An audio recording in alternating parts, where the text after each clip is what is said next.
look at the next 25, what are you going to be watching for? What's the prognosis? I think it's, well, first of all, happy 25th to all of you at CNBC-TV18, right? So, I think it's very difficult not to get excited, carried away, full of positivity for ahead the next 25 odd years or so. I think the core issues are all known. I guess it's the demographics, very difficult to get a country of 1.4 billion people miraculously under the age of 28, right? I mean, some parents 25 years back were doing wonderful things and we are reaping the benefits of that. The wonderful work done by the Reserve Bank of India and the Government of India on the digital public infrastructure, the governor spoke about. So far it's transformed payments, right? But the moment it starts transforming credit, that's when you see the next 25 years should be about digitization of credit. But how close are we to actually taking off on that, the digitization of credit? When do you see the inflection point? We are live with that. As a country, we are live with that. As institutions, we are live with that. As HSBC, we are live with it. But if what the Reserve Bank governor said, just as they have created UPI, which is open architecture for payments, if they are making unified lending interface, which is then, it's like the master ring which connects you to all the databases, that has profound implications. So demographics, young population, happy population, digital public infrastructure and its implications for credit, the physical infrastructure, the 11,000 crores that the government is spending. I think amazingly, I don't know if people are aware that the capex spend of the government has grown at a CAGR of about 18 or 19% last 4 years. That's remarkable, right? I mean, small companies don't manage to grow at that rate. This is country's capex. So it's all for us to use. And if 25 years from now, we are not close to the $13, $14, $15,000 number that defines a developed economy, I think many of us in this room and on the television should feel a little bad about how we misused the opportunity or lost the opportunity. Well, speaking about missed opportunities as well as opportunities that we should leverage and bank on today, if I were to ask you the single biggest opportunity that from a policy perspective the government needs to double down on, and from an industry perspective, industry needs to double down on, what would those be? I think in my view, since it's a blueprint for growth, I think if we are to do justice to the growth opportunity that I know everybody in this room believes in, I don't think it will get done unless we significantly increase the amount of investment we do in human capital. Right? We have 1.4 billion people. We have the average median age of 28, 500 million people below the age of 20, but too many of them are coming out of schools, colleges, universities, even engineering, without really being fully employable. So the number one thing I think as a country we need to do is simply increase the amount of spending we are doing on our human capital. We need better primary schools, normal schools, colleges, universities, centers of excellence. We are producing 5 to 10 million STEM engineers, but how many of them are really doing dramatic work here? So if there is one you have to choose, you would choose that. If I can add one more, yeah. I think we need to do much more to make the level of women participation in labor force. There are just far too many women not doing anything gainfully for the economy. They're running their homes or looking after their kids or the parents or whatever. I think these two things have the maximum possible implication. But at a here and now level, I think there's a lot of business people here. The ease of execution, the last mile, the enforcement of contract. If, when people ask why is private sector capex not flowing in, why is FDI not flowing in? Many reasons are there. There is maybe not enough demand, what we spoke about with the Commerce Minister. But the reality is we do need to make sure that the last mile, the land acquisition, employing people, shutting factories, changing supply chain, just getting your contract enforced, we need to do a much, much better job. Well, let's address that issue about chasing capital. And we were talking about foreign investment with Mr. Kotak. And, the worry now is what is going to actually happen as far as foreign fund flows are concerned with the new Trump administration coming in. But outside of foreign direct investment or FPI, what about unlocking domestic capital? And we've started to see that happen. I mean, look at SIP numbers, record performance as far as SIP numbers are concerned. How are you seeing that change, and what implications does that have as far as India's savings rate is concerned if we move to this sort of mega financialization that is currently underway? Yeah, no, I think two different issues here, right? Your savings, what you consume on, and then where you put that money, whether you put it in SIPs, whether you choose to put it in bank deposit, buy gold, or the conventional real estate. But there is the good thing to this equity story, which is that people are becoming much more aware. The moment you put money into the market, you start tracking it. You start becoming financially literate a lot more. You understand what is earnings per share. You understand what is earnings, what is listing, and all those things. There is also a side which some of us are getting concerned about. Like, I'll give you an example. I was invited to give a lecture at a university. I prepared very hard. I actually worked quite hard on the speech. I thought I'm going to impress the students. When the speech got over, I said, any questions? And the question was, yes, what do you think of HPCL stock price today? Right? So there is this element also. I thought that only happens to us. So maybe because of CNBC-TV18, so you take part of the blame. But there is the great side, which is financial literacy is coming early. There is not years. This is just in the morning, buy a stock. Yeah.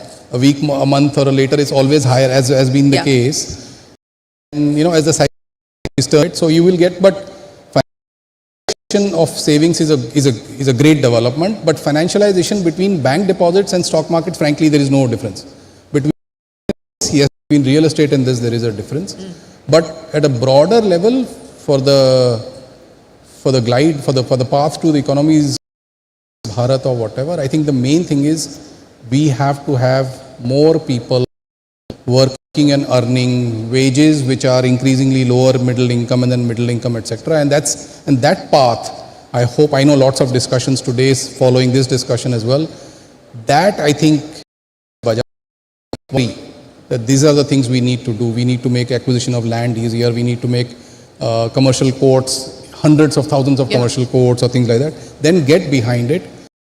The point on FDI or FPI, I think my sense is whenever any business can, with the reasonable degree of safety, predict costs, inflation, policies, taxation rates, then they can produce their goods at X cost and know that at Y price they can sell it. That's when the capital comes in. Wherever capital doesn't come in is because most business people are struggling to see with clarity that level of visibility to revenues, costs, policies, taxation, etc., etc. And I think as a country, we need to create a FOMO around that, right? I come from a global company. I know that every global company is looking at India very, very closely. Every global board is looking at What are the questions being asked of you? Of global investors, of your own board, for instance? The question that is asked and but we are not able to answer properly is what are the big risks? It's very difficult. I've tried to think about it quite a bit, right? You say this is young population, great, stable government, great, stable. So it's sounding too good to be true. Yeah, but it's never like that. So COVID came out of the blue, right? Nobody knew about it like that. But what are the boards? I think 2-3 things. One is, what is the risk that we have not understood? Second is, clearly, are we going to be treated as an equal? Right? Is there going to be fairness of treatment or so? And third is, when does this $2,500, $2,600 per capita income, which restricts demand for many, many goods and services, go at least to 3,500 to 4,000 so that the population expands by a few 100 million or so. So I think everybody is at the crossroad, at least in the Fortune 500 companies, of how much, when do they come in and how big do they go in here? So. Well, since we're talking about line of sight and visibility, let's talk about HSBC and your own plans in India. You've had a long history, a long committed history here in India. Given the opportunities that you just spoke of, as well as the road ahead, how are you playing the India story from here on? Yeah, so before I answer the question, I can see the HSBC stall right opposite me there. I request everyone to go there. There's a lot of good material out there for people to consume. Nicely done, nicely done. Very, very well done. I knew I was going to sit on this chair, right? That's why we kept it there. So, but See, HSBC has been in India since almost 1850 odd or so, right? So we are still called a foreign bank, which I don't know how to get out of that. I mean, I am as Indian as anybody Foreign else. holding. Foreign holding. But HDFC Bank, you don't call that. Its shareholding is not too different to ours. Mr. Parekh is right here. We'll ask him that question. but to answer your question, listen, we are all in on the country, right? We are doubling down. I keep saying internally, we are tripling down or so. You will see us when you go off to Bombay Airport or Mumbai Airport tonight. Yeah. Or tomorrow morning, please see, we'll be all over the place, right? Yes. We have seen significant increase in our corporate customers wanting to make acquisitions abroad. Of the 15, 20 acquisitions that have got done by Indian companies abroad, we've been part of 13 or 14 of those. We've banked 50% of the MNCs that have a presence in. We also bank 50% of the unicorns, right? So I think we are finding opportunity everywhere and anywhere.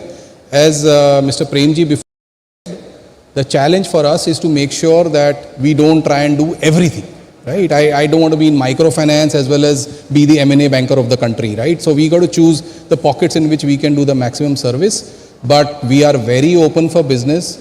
We are growing at a rate faster than we ever have in our history, and in the next 5-6 years, hopefully do what the bank has managed to achieve in the last 165 years.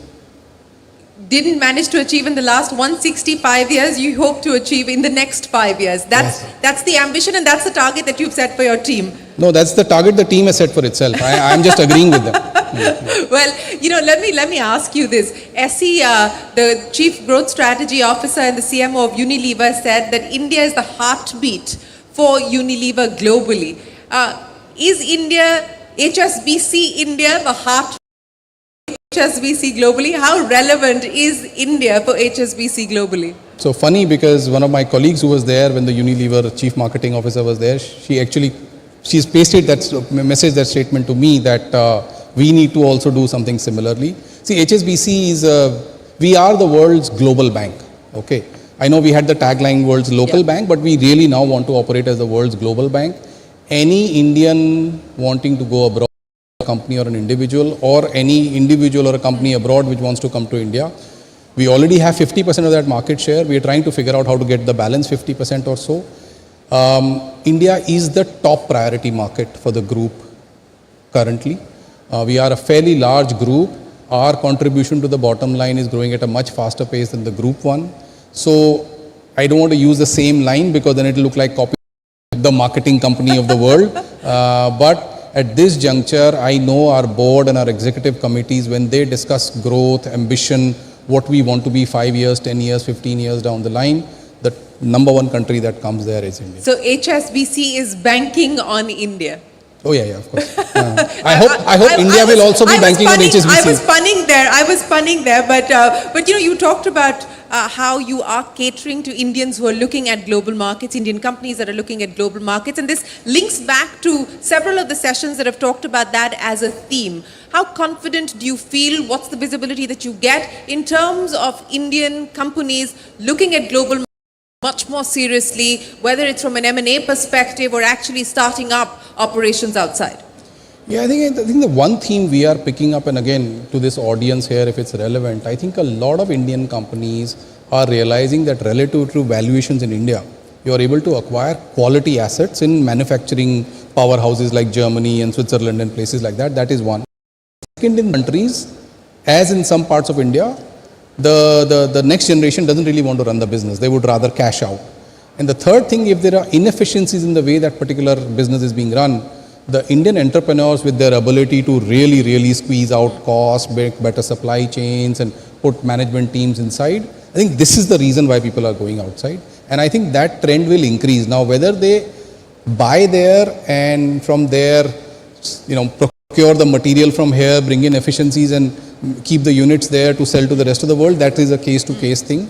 And I think this is one of the trends that Indian companies are already picking up and need to pick up much more, because you get wonderful technology, wonderful channel, right, a distribution channel, and sometimes strong brands available at a fraction of the price that you could do locally. And that's one way to catapult it. And like I mentioned, of the 20 odd acquisitions in going back last 12, 18 months or so, we've been part of 12 or 13, and we are in discussions with multiple Also, if I may add, just on the point of Indians going abroad, I think the number of Indian students, for example, going abroad, see, that's a huge thing. And a bank like ours is able to open the account of the student while the worried parents, because Indian parents do like to, I get calls, my beti only has $5,000, and I have to say, it's a lot of money, $5,000, don't worry, she can, but, they like the credit card before they go, and similarly, you can pay university fees, you can pay 600 universities through our app and all that. So, we are seeing business growth everywhere, and I'm going to use this platform also to let people know about our product proposition. Yeah, you've clearly done that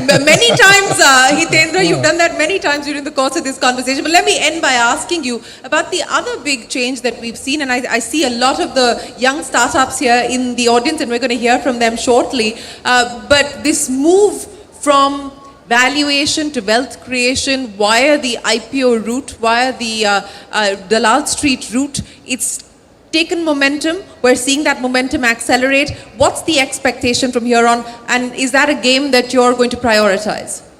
No, so like I mentioned, we bank 50% of the unicorns. We have a lending fund for startups. I think we are the only bank which has about a $600 million fund which is dedicated to lending only to startups. So that means we join many of these companies when they are not even on the radar of the capital market or of the investment bankers or whatever.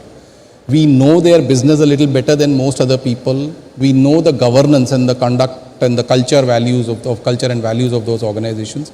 I think it's a wonderful story. Even if 50 companies fail, the one company that creates hundreds of, we saw Swiggy, some hundreds of people have become at least worth $1 million in the last 2 days or so. I think these stories inspire a lot of people. I think the one great change in India, I think definitely we have to accept is the startup culture. Whatever it has done, and Mr. Bajaj was a little critical of the upstarts, etc. But the reality is many of them have failed once, twice, thrice, 4 times. I mean, 25 years back, if you failed once, you were anyway written off, right? You were just written off by the financial system or by others. So I think it's a wonderful thing. The fact that so many people will become millionaires, many of them will break out and start their own business thereafter. So it's like a mushrooming of a wonderful practice. I am very happy to be part of it. I'm going to put you on the spot. End this session with a song. No, come on, you have to do it. A song that gives us a glimpse into the mood and how strong the mood is, what the Josh is like as far as your mood on India is concerned. Go for it. This is really putting me on the spot. Give me a hint. Come on. You can do it. I will just sing Ye Dosti. Mike. No, it's there. I'm mic'd up. So, but I think the audience wants to listen to better things. You have to do it. You have to do it. You really want me to sing? Yeah, really. Okay. Ye dosti hum nahi छोड़ेंगे हम मगर तेरा हाथ ना छोड़ेंगे. Thank you. Hitendra, ladies and gentlemen, a big round of applause. Thank you very much for always being a great sport, and appreciate you joining us here today. Thank you very, very much. Well, thank you, Mr. Dave and Shereen, for ending on that musical note. But as we move forward, let's take a closer look at the dreams and ambitions fueling India's startup landscape. Now, in 2024, India witnessed a significant surge in startup activity, with over 1,300 new tech startups emerging, marking a 30% increase from the previous year. However, only about 10% of these ventures successfully scaled to significant valuation.